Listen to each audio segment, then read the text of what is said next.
Deer dealer course 506 এর MCQ second part আজকে নিয়ে এসেছি।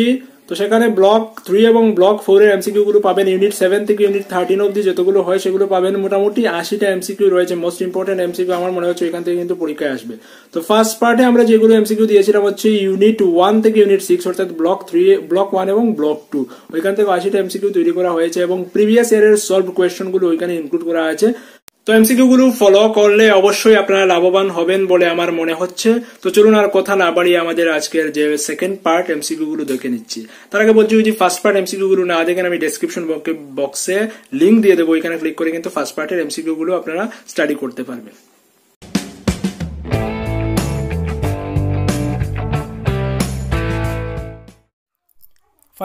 MCQ ইউনিট 7 থেকে ইউনিট 13 অবধি অর্থাৎ ব্লক 3 এবং ব্লক 4 এর। তো টোটাল ওইখানে রয়েছে 80টা এমসিকিউ। চলুন দেখে নিচ্ছি। নাম্বার 1, অন্তর্ভুক্তিমূলক শিক্ষা পূর্বে কী নামে পরিচিত ছিল? আনসার হচ্ছে একীভূত শিক্ষা। তো যেগুলো চারটে অপশন না দিলেও চলছে সেগুলো কিন্তু আমি চারটে অপশন দিইনি, জাস্ট আনসারগুলো দিয়েছি। কিন্তু কিছু কিছু ক্ষেত্রে যেমন অপশনগুলো না দিলেই হবে না, সেগুলিতে আমি অবশ্যই চারটে অপশন দিয়েছি এবং আনসার দিয়েছি। তো কোয়েশ্চেন নাম্বার 2, অক্ষমতাযুক্ত শিশুদের পৃথকীকরণ বন্ধ করার প্রয়াস চিহ্নিত করার জন্য কোন দুটি শব্দ দীর্ঘদিন ধরে ব্যবহার হয়ে আসছে? আনসার একীভবন ও মূল শ্রুতিকরণ। নাম্বার 3, শিক্ষাক্ষেত্রে কোনো কর্মসূচিতে স্বাভাবিক শিশুদের মাঝে অক্ষমতাযুক্ত শিশুদের অংশগ্রহণ এর নাম কি? আনসার একীভবন। নাম্বার 4, অন্তর্ভুক্তিমূলক শিক্ষাকে ব্যাহত করে নিচের কোনটি? মূল্যায়ন ব্যবস্থা, পরিকাঠামো, শিক্ষার্থীদের বৈচিত্র্যতা, সবগুলি। তো এক্ষেত্রে আনসার হচ্ছে সবগুলি। তো সেটাও যে আপনি দেখতে চান এনআইএসএস স্টাডি ম্যাটেরিয়ালের ব্লক 3 এর পেজ নাম্বার 11 7.3-তে এগুলো পাবেন, জাস্ট দেখে নিয়ে। Number 5, alone we do so little, together we do so much উক্তিটি কার? Answer Helen Keller. তো হেলেন কেলার সম্বন্ধে কি জানেন? উনি ছিলেন একজন অন্ধ, চোখে দেখতেন না, তারপরেও কিন্তু উনি অনেক কিছু করেছিলেন, বিশ্ববিখ্যাত হয়েছিলেন। নাম্বার 6, নিচের কোনটি শিশুর বন্ধুত্বপূর্ণ মূল্যায়ন কৌশল? এ, পরিমার্জন কৌশল বা মডিফিকেশন, বি, পরিবর্তন কৌশল বা সাবস্টিটিউশন, সি, ক্ষতিপূরণ কৌশল বা কম্পেনসেশন, ডি, সবগুলি। তো এক্ষেত্রে শিশুর বন্ধুত্বপূর্ণ কৌশল হচ্ছে উপরের সবগুলি। নাম্বার 7, শ্রেণীতে দেখা যায় এমন দুটি ইন্দ্রিয়গত অক্ষমতার নাম লিখো। আনসার দৃষ্টিগত অক্ষমতা এবং শ্রবণগত অক্ষমতা। নাম্বার 8, বিদ্যালয়ের শিক্ষা গ্রহণের বয়সে দেখা যায় এমন দুটি শারীরিক স্বাস্থ্য সমস্যার নাম লিখো। আনসার শৈশবকালীন মধুমেহ, বাতজ যন্ত্রণা, মৃগী রোগ, অপুষ্টি। নাম্বার 9, দুর্বলতা বা ইম্পেয়ারমেন্ট কী ধরনের ত্রুটি? তো সেটা হচ্ছে গঠনগত ত্রুটি বা স্ট্রাকচারাল লস। নাম্বার 10, অক্ষমতা বা ডিসএবিলিটি কী ধরনের ত্রুটি? আনসার দেহের অপারগতা বা ফাংশনাল ইনক্যাপাবিলিটি। নাম্বার 11, বর্তমানে মানসিক প্রতিবন্ধী এর পরিবর্তে কী শব্দ ব্যবহার করা হয়? আনসার বুদ্ধিগত অক্ষমতা বা কগনিটিভ ডিসএবিলিটি। নাম্বার 12, একজন ব্যক্তিকে সম্পূর্ণ বধির কখন বলা যাবে? আনসার যখন 90 ডেসিবেল মাত্রার শব্দ শুনতে পায় না, তখন তাকে সম্পূর্ণ বধির বলা হবে। নাম্বার 13, সম্পূর্ণ দৃষ্টিহীন বলতে বোঝায় সেই সব শিশুদের যাদের দৃষ্টি ক্ষমতা ড্যাশ এর চেয়ে খারাপ। আনসার হচ্ছে 20/200।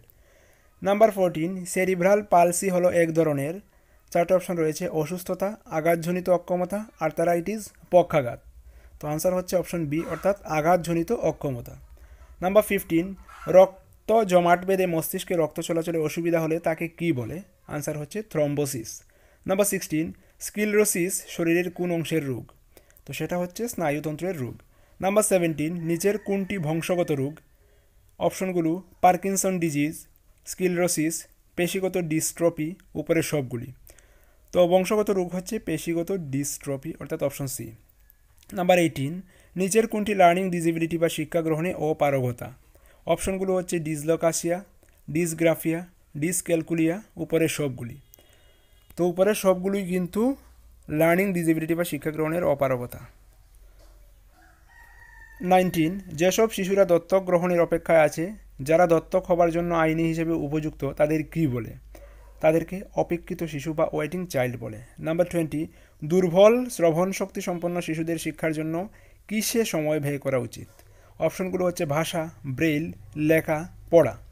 তো এক্ষেত্রে সঠিক উত্তর হচ্ছে ভাষা, অপশন এ। নাম্বার 21, ভিটামিন এর অভাবে কি হতে পারে? অপশনগুলো হচ্ছে শ্রবণজনিত দুর্বলতা, গতিশীল দুর্বলতা, বুদ্ধিগত দুর্বলতা, দৃষ্টিশক্তির দুর্বলতা। তো সঠিক উত্তর হচ্ছে অপশন ডি, দৃষ্টিগত দুর্বলতা। আমরা জানি যে ভিটামিন এর অভাবে কিন্তু রাতকানা রোগ হয়, অর্থাৎ রাতে দেখতে পায় না। তো সেটা হচ্ছে দৃষ্টিশক্তির দুর্বলতা। নাম্বার 22, ডিসএবিলিটি অ্যাক্ট কবে প্রয়োগ করা হয়? আনসার হচ্ছে 1995 সালে। নাম্বার 23, ইউএনও অক্ষম মানুষের অধিকার সংক্রান্ত প্রস্তাব গ্রহণ করে কবে? আনসার 2006 সালে। 24, শিক্ষা বিষয়টি সংবিধানের কোন তালিকার অন্তর্ভুক্ত? আনসার হচ্ছে যুগ্ম তালিকা, কনকারেন্ট লিস্ট। তো আমাদের ভারতীয় সংবিধানে কিন্তু 3টে তালিকা রয়েছে, একটা হচ্ছে রাজ্য তালিকা, একটা হচ্ছে কেন্দ্রীয় তালিকা, একটা হচ্ছে যুগ্ম তালিকা। যুগ্ম তালিকায় কেন্দ্র এবং রাজ্য উভয়ই হস্তক্ষেপ করতে পারে। তো শিক্ষা বিষয়টি রয়েছে যুগ্ম তালিকায়। নাম্বার 25, প্রতিবন্ধকতা বা ডিসএবিলিটি বিষয়টি সংবিধানের কোন তালিকার অন্তর্গত? সেটা হচ্ছে রাজ্য তালিকার অন্তর্গত, অর্থাৎ স্টেট লিস্টের। নাম্বার 26, চূড়ান্ত প্রতিবন্ধী বা সেভার ডিসএবিলিটি রূপে কাদের গণ্য করা হয়? আনসার, যারা 80% বা তার বেশি অক্ষম তাদেরকেই চূড়ান্ত প্রতিবন্ধী রূপে গণ্য করা হয়। নাম্বার 27, নিচের কোনটি পার্শিয়াল ডিসএবিলিটি অ্যাক্টের অন্তর্ভুক্ত নয়? অপশনগুলো হচ্ছে চলন অক্ষমতা, দৃষ্টিজনিত অক্ষমতা, শ্রবণজনিত অক্ষমতা, শিখনজনিত অক্ষমতা। তো এক্ষেত্রে অপশন ডি যেটা, সেটা হচ্ছে শিখনজনিত অক্ষমতা কিন্তু পার্শিয়াল ডিসএবিলিটি অ্যাক্টের অন্তর্ভুক্ত নয়, সেটাকে কাটিয়ে তোলা যায়। নাম্বার 28, চলনগত অক্ষমতায় চলাফেরায় শিশুদের সাহায্যকারী উপকরণের নাম লিখো। আনসার হচ্ছে walker, crutches, wheelchair, callipers. Number 29, শিক্ষা ব্যবস্থায় যে বাধাগুলি সিডাব্লিউএসএন শিশুদের সমস্যার সাথে যুক্ত সেগুলি কী?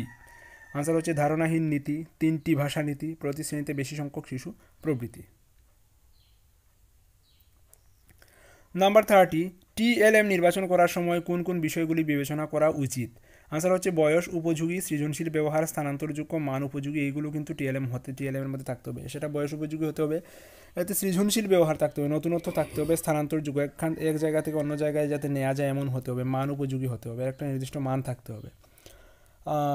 31, শ্রবণ অক্ষম শিশুদের সাথে যোগাযোগের ভাষা কি? আনসার হচ্ছে এএসএল, বিএসএল, ইশারা, বার্তালাপ, বোর্ড ইত্যাদি। তো এএসএল মানে হচ্ছে আমেরিকান সাইন ল্যাঙ্গুয়েজ, বিএসএল হচ্ছে British sign language. Number 32, ADHD কি? তো এডিএইচডি হচ্ছে কি attention deficit hyper activity disorder বা মনোযোগ দেওয়ার অক্ষমতা। নাম্বার 33, যেসব শিশুদের পড়তে লিখতে অসুবিধা হয় তাদের কি বলে? অপশনগুলো হচ্ছে ডিসলেক্সিয়া, ডিসগ্রাফিয়া, ডিসক্যালকুলিয়া, ডিসফাসিয়া।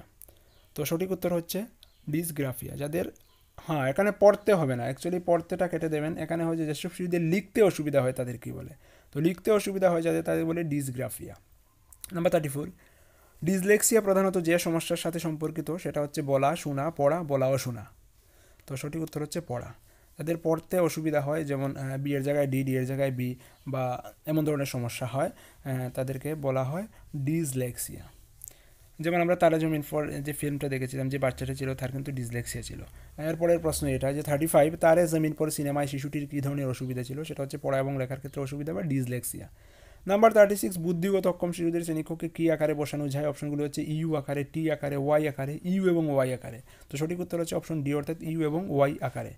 নাম্বার 37, নারীর লিঙ্গ নির্ধারণকারী ক্রোমোজোম জোড়া কি? আনসার হচ্ছে এক্স এক্স। 38, পুরুষের লিঙ্গ নির্ধারণকারী ক্রোমোজোম জোড়া কী কী? আনসার হচ্ছে এক্স ওয়াই।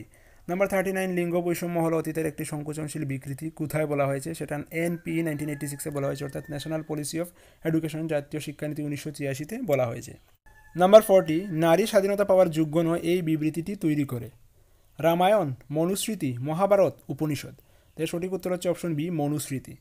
নাম্বার 41, তো মনুস্মৃতি আমি বলি যে মনুস্মৃতি মনু কর্তৃক লিখিত যে গ্রন্থ তাকেই বলা হচ্ছে মনুস্মৃতি। নাম্বার 41, নিম্নলিখিত কোনটি ভারতে অবৈধ নয়? এ, সতীদাহ, বি, পণ দেওয়া নেওয়া, সি, নারী ক্রীড়া উন্নয়নে মেয়েদের সুযোগ প্রদান, ডি, কর্মক্ষেত্রে যৌন হয়রানি করা। তো সবগুলোই অবৈধ, একমাত্র সি ছাড়া। নারী ক্রীড়া উন্নয়নে মেয়েদের সুযোগ প্রদান সেটা কিন্তু ভারতে অবৈধ নয়, সেটা লিগ্যাল। বাকিগুলো কিন্তু ইললিগাল কাজ। তো অপশন সি হচ্ছে সঠিক উত্তর।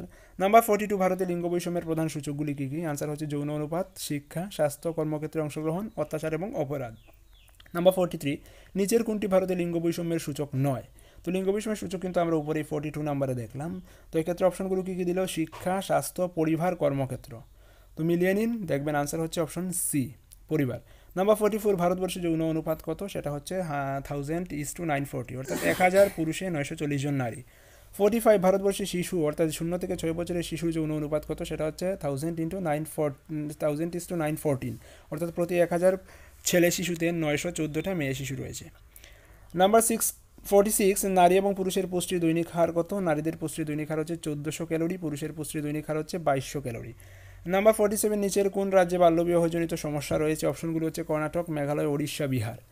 তো আনসার হচ্ছে অপশন ডি, বিহারে কিন্তু বাল্যবিবাহজনিত সমস্যা রয়েছে।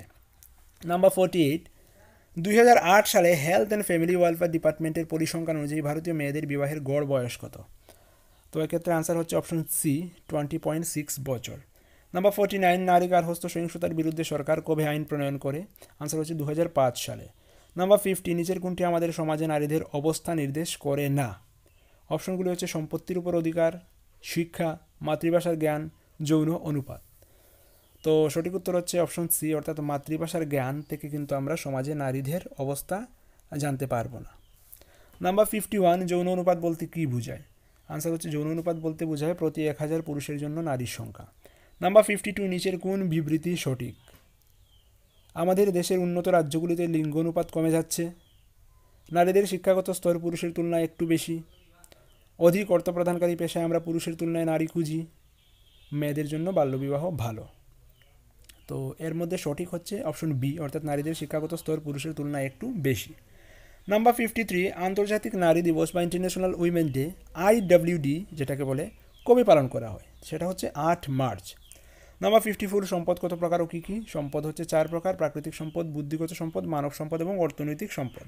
নাম্বার 55 সংবিধানের কত নং অনুচ্ছেদে অনুযায়ী 6 থেকে 14 বছরের সমস্ত শিশুকে বিনামূল্যে বাধ্যতামূলক শিক্ষা প্রদান করতে হবে? এক্ষেত্রে অপশনগুলোর মধ্যে সঠিক উত্তর হচ্ছে অপশন এ, অর্থাৎ সংবিধানের 45 নং অনুচ্ছেদ বা আর্টিকেল 45 অনুযায়ী 6 থেকে 14 বছরের সমস্ত শিশুকে বিনামূল্যে বাধ্যতামূলক শিক্ষা প্রদান করতে হবে। নাম্বার 56 সংবিধানের 45 নং ধারা অনুযায়ী বিনামূল্যে শিক্ষাদানের দায়িত্ব কার? রাজ্য, কেন্দ্র, পিতামাতা, বিদ্যালয়। সঠিক উত্তর হচ্ছে রাজ্য, অপশন এ। নাম্বার 57 মহিলাদের ক্ষমতায়নের জাতীয় নীতি কবে গঠিত হয়? আনসার হচ্ছে 2001 সালে। নাম্বার 58 শিশুকন্যার ক্ষমতা প্রদান প্রক্রিয়া কবে শুরু হয়? আনসার হচ্ছে 1989। নাম্বার 59 কন্যা শিশুদের ক্ষমতা প্রদানের প্রক্রিয়া প্রথম কতটি জেলায় শুরু হয়? এই যে 1989 সালে শুরু হয়েছিল, কতটি জেলায় শুরু হয়েছিল? সেটা প্রথম কিন্তু শুরু হয়েছিল 10টি জেলায়। নাম্বার 60 নিচের কোনটি মহিলাদের ক্ষমতায়নের জন্য কাজ করে? NPEGEL, KGBV, MS, সবগুলি। তো মহিলাদের ক্ষমতায়নের জন্য কিন্তু উপরে সবগুলোই কাজ করে, অর্থাৎ অপশন ডি। তো এই যে NPEGEL, KGBV, MS এগুলোর পুরো নাম কি সেগুলো কিন্তু আমি লাস্টের দিকে দিয়ে দিয়েছি, কোনো চিন্তা নেই, দেখে নিতে পারবেন। নাম্বার 61 মানবাধিকার রক্ষার জন্য রাজ্য এবং কেন্দ্রীয় কমিশনের নাম লিখো। তো মানবাধিকার রক্ষার জন্য রাজ্য কমিশন হচ্ছে SCPHR বা state commission for protection of human rights. কেন্দ্রীয় কমিশন হচ্ছে NCPHR বা national commission for protection of human rights. Number 62 মানবাধিকার দিবস কবে পালন করা হয়? আনসার হচ্ছে 10 ডিসেম্বর। নাম্বার 63 নিচের কোনটি শিশুর অধিকার? অবসর পাওয়ার অধিকার, পরিবারে বসবাসের অধিকার, শিক্ষা পাওয়ার অধিকার, সবগুলি। তাই ক্ষেত্রে কিন্তু উপরে সবগুলোই শিশুর অধিকার, অর্থাৎ অপশন ডি হচ্ছে সঠিক উত্তর। নাম্বার 64 ইউএনও এর কোন দুটি সংস্থা শিশুর কল্যাণে সহিত যুক্ত? আনসার হচ্ছে ইউনেস্কো এবং ইউনিসেফ। নাম্বার 65 প্রাথমিক শিক্ষাকে মৌলিক অধিকারের মধ্যে অন্তর্ভুক্ত করা হয় কবে? আনসার হচ্ছে 1 এপ্রিল 2010 সালে। নাম্বার 66 RTE জোর দেয় ড্যাশ কেন্দ্রিক শিক্ষার ক্ষেত্রে? সঠিক উত্তর হচ্ছে RTE জোর দেয় কিন্তু শিক্ষার্থী কেন্দ্রিক শিক্ষার ক্ষেত্রে। নাম্বার 67 দুটি বেসরকারি সংস্থার নাম লিখুন যারা শিশু শ্রমিকের সমূলে উৎপাদন করার লক্ষ্যে কাজ করে। সেগুলো হচ্ছে কেয়ার ইন্ডিয়া এবং শিশু মুক্তি এবং তুমি। নাম্বার 68 IPEC এর পুরো নাম লিখো, সেটা হচ্ছে international programme on the elimination of child labour. Number 69 NCPHR কবে স্থাপিত হয়? National commission for protection of child right, সেটা কবে স্থাপিত হয়? সেটা 2007 সালে স্থাপিত হয়। নাম্বার 70 নিচের কোনটি শিশুর অধিকার ক্ষুণ্ণ করে? অপশনগুলি হচ্ছে উৎসাহী শিক্ষার্থীর অংশগ্রহণ, অবসরের সময় শিক্ষাদান, মনের ভাব প্রকাশ করার অনুমতি, সবকটি। না, এক্ষেত্রে অপশন বি, অর্থাৎ অবসরের সময় শিক্ষাদান কিন্তু শিশুর অধিকার ক্ষুণ্ণ করে, কারণ শিশুর অধিকার রয়েছে, অবসরে সময় পাওয়ার অধিকার রয়েছে। এক্ষেত্রে যদি আমরা তাদের শিক্ষাদানে যুক্ত করে দিই তাহলে কিন্তু ওরা অবসরের সময় পেল না, এক্ষেত্রে কিন্তু শিশুর অধিকার ক্ষুণ্ণ হলো, অর্থাৎ অপশন বি হচ্ছে সঠিক উত্তর। নাম্বার 71 শিশুর অধিকারের প্রয়োজন কারণ কি? কারণ তাদের অধিকার সম্পর্কে সচেতন নয়, তারা অধিকার সম্পর্কে সচেতন নয়, তারা তাদের অধিকারের প্রয়োগ জানে না, তারা গুরুজনদের থেকে শুনে, বা তারা অপরিণত। সঠিক উত্তর হচ্ছে তারা অপরিণত, অপশন ডি। 72 নিচের কোনটি জৈবিক বৈশিষ্ট্য? নারীদের চেয়ে পুরুষরা বেশি বুদ্ধিমান, নারীদের কণ্ঠস্বর পুরুষের তুলনায় তীক্ষ্ণ, নারীদের চেয়ে পুরুষরা বেশি আত্মবিশ্বাসী, নারীর অপর নাম হলো ঈর্ষা। তো তো এক্ষেত্রে কিন্তু অপশন বিটাই হচ্ছে জৈবিক বৈশিষ্ট্য, অর্থাৎ নারীদের কণ্ঠস্বর পুরুষের তুলনায় তীক্ষ্ণ, সেটা বায়োলজিক্যাল ফ্যাক্ট। বাকিগুলো কিন্তু মানুষের তৈরি, যে পুরুষরা বেশি বুদ্ধিমান বা পুরুষরা বেশি আত্মবিশ্বাসী, এইগুলো কিন্তু মানুষের তৈরি, সেগুলো কিন্তু বায়োলজিক্যাল ফ্যাক্টর না, জৈবিক বৈশিষ্ট্য নয়। অপশন বি হচ্ছে সঠিক উত্তর। নাম্বার 73, নারীদের ক্ষেত্রে নিচের কোনটি সঠিক? নিম্ন শিক্ষাগত মাত্রা তাদের পছন্দগুলিকে সীমিত করে, ঘরের কাজ এবং ঐতিহ্যগত বিশ্বাসের ফল হলো নিম্ন পড়াশোনা, বাল্যবিবাহ বাল্য গর্ভাবস্থা রুগ্ন স্বাস্থ্যের দিকে পরিচালিত করে, উপরের সবগুলি সত্য। এক্ষেত্রে কিন্তু যে চিন্তা দেওয়া আছে সবগুলোই সত্য, অর্থাৎ অপশন ডি হচ্ছে সঠিক উত্তর। নাম্বার 74, নিচের কোনটি সত্য? উচ্চশিক্ষা নারীকে সুখী জীবনের সন্ধান দিতে অসমর্থ, বেকার নারীরাও দেশের অর্থনীতিতে পরোক্ষভাবে অবদান রাখে, পুরুষের মতো নারীদের সমবেতন পাওয়ার অধিকার নেই, দেশের অর্থনৈতিক উন্নতির জন্য শ্রমের গণ্ডিত বিভাগ করা উচিত। এক্ষেত্রে অপশন বিটাই কিন্তু সত্য, বাকিগুলো মিথ্যা, অর্থাৎ বেকার নারীরাও কিন্তু দেশের অর্থনীতিতে পরোক্ষভাবে অবদান রাখে। নাম্বার 75, নিচের কোনটি লিঙ্গের পরিপ্রেক্ষিতে ভাষা সংক্রান্ত বৈষম্য থেকে মুক্ত? অর্থাৎ কোনটাতে লিঙ্গভিত্তিক দৃষ্টিভঙ্গি নেই চারটি অপশনের মধ্যে? যেমন পুরুষালী চেহারা, নারীর মতো কোমল, বালিকা সুলভ, দয়ালু। এক্ষেত্রে কিন্তু পুরুষালী চেহারা এখানে এসছে, কিন্তু মেন এসছে, নারীর মতো কোমল ওমেন এসছে, বালিকা সুলভ গার্ল এসছে, কিন্তু দয়ালু এটা না বয় না গার্ল। অতএব দয়ালুটা হচ্ছে ভাষা সংক্রান্ত বৈষম্য থেকে মুক্ত। অপশন ডি হচ্ছে সঠিক উত্তর। নাম্বার 76, এসটি এসসি এবং ওবিসি মেয়েদের জন্য আবাসিক বিদ্যালয় কোনটি? কেজিবিবি, এনপিইজিএল, এমএস, নবোদয় বিদ্যালয়। তাক্ষেত্রে সঠিক উত্তর হচ্ছে অপশন এ, অর্থাৎ কেজিবিবি, কস্তুরবা গান্ধী বালিকা বিদ্যালয়। নাম্বার 77, নিচের কোনটির উদ্দেশ্য হলো সাম্যের শিক্ষা? অপশনগুলো হচ্ছে কেজিবিবি, এমএস, এনপিইজিএল, সিইডিএডব্লিউ। তো এক্ষেত্রে সঠিক উত্তর হচ্ছে এমএস বা মহিলা সমক্ষ, এর উদ্দেশ্য হলো সাম্যের শিক্ষা। নাম্বার 78, মেয়েদের শিক্ষার দায়িত্ব কার? পিতামাতা, জনসমাজ, রাজ্য, এদের সবাই। তো সঠিক উত্তর হচ্ছে অপশন ডি, অর্থাৎ এদের সবারই দায়িত্ব মেয়েদের শিক্ষা দেওয়া। নাম্বার 79, আরটি কাদের জন্য বাধ্যতামূলক অবৈতনিক শিক্ষা নিশ্চিত করে? 8 থেকে 14 বছর, 6 থেকে 18 বছর, 6 থেকে 14 বছর, 6 থেকে 12 বছর। এটা আমরা কিন্তু সবাই জানি যে 6 থেকে 14 বছরের শিশুদের কিন্তু বাধ্যতামূলক অবৈতনিক শিক্ষার কথাই আরটিতে বলা হয়েছে। নাম্বার 80, নিচের কোনটি অনুসারে ভারতবর্ষকে ভার অর্পণ করা হয় শিক্ষাক্ষেত্রে শিক্ষার বৈষম্য দূর করতে? আর্টিকেল 45, সিইডিএডব্লিউ, আরটিই অ্যাক্ট, নাকি আর্টিকেল 15(3)? তো এক্ষেত্রে সঠিক উত্তর হচ্ছে অপশন বি, অর্থাৎ সিইডিএডব্লিউ অনুসারে ভারতবর্ষকে ভার অর্পণ করা হয় শিক্ষাক্ষেত্রে শিক্ষার বৈষম্য দূর করতে। তো এই যে আমরা কেজিভিভি বা এনপিইজিএল বা সিইডিএডব্লিউ পেলাম, এগুলো আসলে কি? তো কেজিভিভি মানে হচ্ছে কস্তুরবা গান্ধী বালিকা বিদ্যালয়, এনপিইজিএল হচ্ছে national programme for education of girls at elementary level, CEDAW হচ্ছে committee on elimination of all kind of discrimination against women. তো এই ছিল আমার আইজন 506-এর এমসিকিউ। আশা করি এখান থেকে পরীক্ষায় আসবে। তো এমসিকিউগুলো দেখে নেবেন, অনেকের সাথে শেয়ার করবেন। আর যদি সেটার সেল কপি আপনি পারচেস করতে চান, অনলাইন স্টোর SMDN টিউটোরিয়ালে অনলাইন স্টোরে রয়েছে, সেখান থেকে আপনার কপিটা কালেক্ট করতে পারেন। আর পিডিএফের মধ্যে কিন্তু লিঙ্ক দেওয়া আছে। পিডিএফ মেটেরিয়ালের জন্য আপনাকে জাস্ট ওইখানে ক্লিক করতে হবে, ভিডিও ডিসকাশন যদি দেখতে চান ওইখানে ক্লিক করতে হবে, এবং ফেসবুক পেজের জন্য ফেসবুক লিঙ্কে ক্লিক করতে হবে। তো ভালো থাকুন, পড়াশোনা করুন, keep studying and stay tuned with SMDN tutorial. আপনার পরীক্ষা অবশ্যই ভালো কাটবে সেই প্রত্যাশায় বিদায় নিচ্ছি। ধন্যবাদ।